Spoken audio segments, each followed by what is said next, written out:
Hey there, you looking kinda cute. Please consider subscribing and check out our Patreon. Let's have some fun. The sun had changed the dampness into a crust waiting to be broken. I could hardly wait until they were out and I could feel the curls. Sure, at first it felt scary to be dressed like I was, but after a couple of hours, I liked the feeling. I loved the feeling. I was really thirsty by the time we reached the picnic benches. Mom stopped me in my tracks before I sat down. Danielle, smooth out your skirt. Yes, Mother. Cokes and hot dogs for all of us, John, Mom said to Dad. Danielle, you can have some of my drink, Mom said, looking at me. Geez, Mom, can't I have my own Coke? I said, upset. You want to have to use the girls' restroom? Suddenly, I lost my thirst. Legs together, dear. Yes, Mother, I answered like a good daughter. We started giving Dad our food orders, but he stopped us saying, Hold it, everyone come and order your own, which is what we did. I ordered a dog with everything and fries. When I sat down, I realized that the guy at the counter was the first one I'd ever spoken to as a girl, and he didn't give me a second look. Man, was I hungry? Of course, Sue had bent over towards me, suck her cup dry, and then slurp the ice. There she sat, slurping and talking and slurping. This is so tasty. It is so good. The monster, geez, I felt like I was a legionnaire in the desert whose canteen was empty, but everyone else's was full. Finally, Dad had to talk to her. Susan, we've had enough of that. Your brother's a better behaved girl than you. In my mind, I was thinking, thanks, but then reconsider. Was that really a compliment? I asked myself. Mom, I'll take Danielle to the bathroom, Debbie volunteered. Thank God Mom said that wouldn't be necessary. Eat slowly, Danielle. Little bites, dear. Now Mom was on my case. Yes, Mother. And for heaven's sake, sit up straight. Don't lean on the table. Yes, Mother. I figured that since I was so new at being a girl, I really should listen to my mother. But I wondered why I had to be ladylike when my sisters didn't. And lots of the other girls that we saw didn't look or behave very ladylike. I guess it was obvious that I was eyeing the pretty girls in the benches around us. And don't look at the girls like you were a boy, Sue added. But don't look at the boys like you were a girl, Deb joined in. That brought a giggle and a grin to everyone's face except mine. Girls, Mom started but had to stop as her grin became a full-faced smile and finally a hearty laugh. Then Dad and my sisters broke up and laughed and laughed. I don't know what was so funny. Was what I was doing was that funny? After eating, Mom moved me by the shoulders. Turn around so I can see if your hair is dry. Without thinking, I tried to straddle the bench. Of course, Mom stopped me. Instead, Mom stood up behind me, unwound a roller, and rubbed the hair between her fingers. Dry as a bone, she declared. Carefully, she removed the rollers, unwinding each one to the end before removing it. Everyone will think that my little girl is very popular and wants to look really cute for a special boyfriend, Mom announced to our table. After all the rollers were out, she opened up the curls with her fingers and gently pulled them apart. I felt coils of hair dip down against my forehead and temple. A long spiral glistened in the sun as it dipped in front of my eye. Twisting my lip, I blew it up out of the way. I blew and blew to keep it out of my eyes, but finally stopped and enjoyed the curl as it danced against my eyebrow.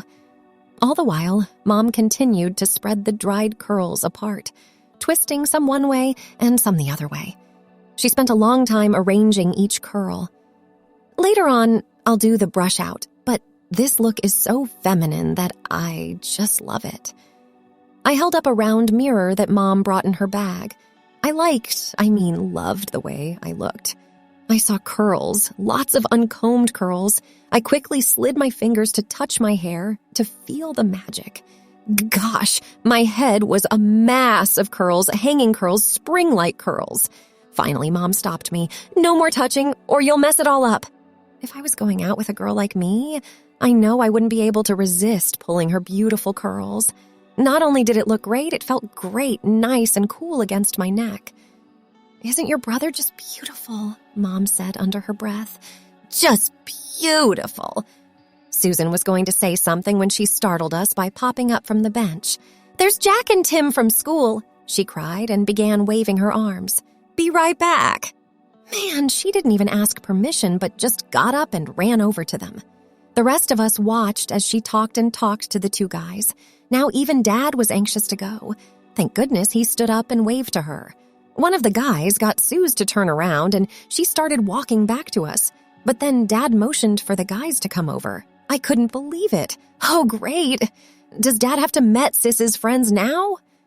Sue, Dad said, introduce your friends to your family. Sure. Mom, Dad, this is Tim, and this is Jack. Tim and I were in the same math class. Jack, Tim, this is... Finally, it was my turn. And this is my other sister, Danielle. Hi, Danielle. Hi, Danielle. I barely lifted my head to smile at them, gave them a faint finger wave, and turned my eyes down without saying a word. Danielle is shy, Debbie squeaked. She's never been on a date with a girl, guy. Like even a double date. That little brat, I could have strangled her. Well, Mom calmly explained, Danielle's a very good student and hasn't been interested in dating. That is, until recently. I peeked from looking at the bench top up to see the two guys grinning like they'd just met the last virgin on Earth. The jerks! Have fun at the zoo, Dad said to the boys. For a while, they just stood there like dummies until they got the message to shove off. As they walked away, Mom and my sisters started giggling and snickering. Geez, if I'm going to pretend to be a girl, I hope I don't have to giggle. I thought to myself. Every dad had an ear-to-ear smile on his face. I probably should have been angry at my father for calling the boys over and making me meet them, but, well, it was fun to fool them, to make them think I was a girl. I wondered if real girls felt nervous when meeting really handsome guys for the first time. Those seem to be nice boys, I said to Sis. Do they have girlfriends? Susan looked at me funny. Then she caught on and gave me a shove with both hands against my shoulders, a hard shove, hard enough so I almost lost my balance. Get off it, Danny. You gotta be kidding. Susan, please, Mom said. Oh, Mom, aren't those boys just so dreamy looking? Sis swooned. She is so boy-crazy that she makes me sick sometimes, and everyone else too. Mom only smiled and turned her attention to me. Danielle, you certainly didn't act very nice towards those boys. You didn't say hello or even look at them. Ma, I protested. I didn't want them to know that I was a guy you know by my voice or something. Don't be silly. Your voice, well, I don't want to be unkind, but it's quite girl-like. The only thing that might give you away is your lack of confidence. It makes you look suspicious, like you're hiding something. Next time, hold you head up high and speak slowly and with modulation, you know what I mean? Raise and lower your voice as you speak. I nodded my understanding. As we continued through the zoo, we drifted apart. Dad and Deb trailed in back. Sis was way ahead, probably looking for her friends, I figured. Mom and I were kind of in the middle.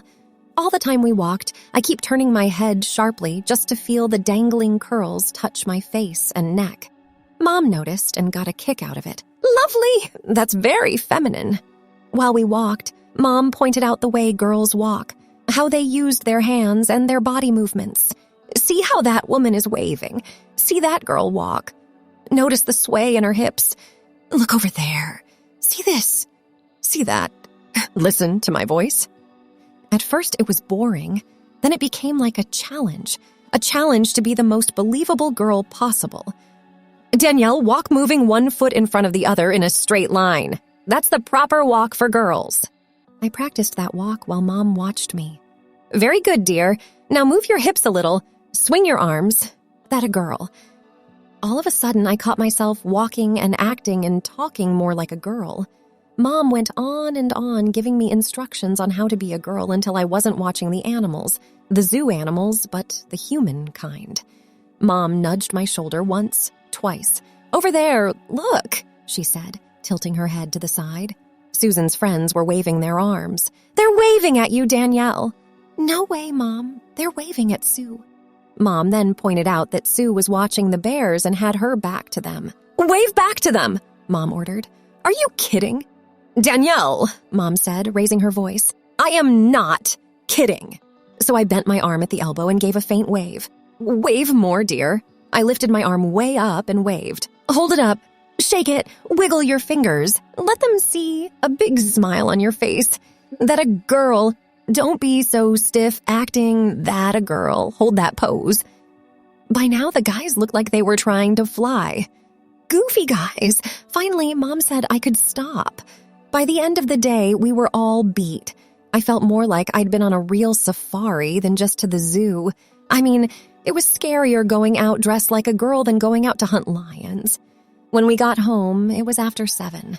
We'd stopped for chicken takeout and everyone was hungry. I instinctively dropped on the sofa, which I immediately was told was a no-no for a girl. So I straightened up. After dinner, I started to leave for my room.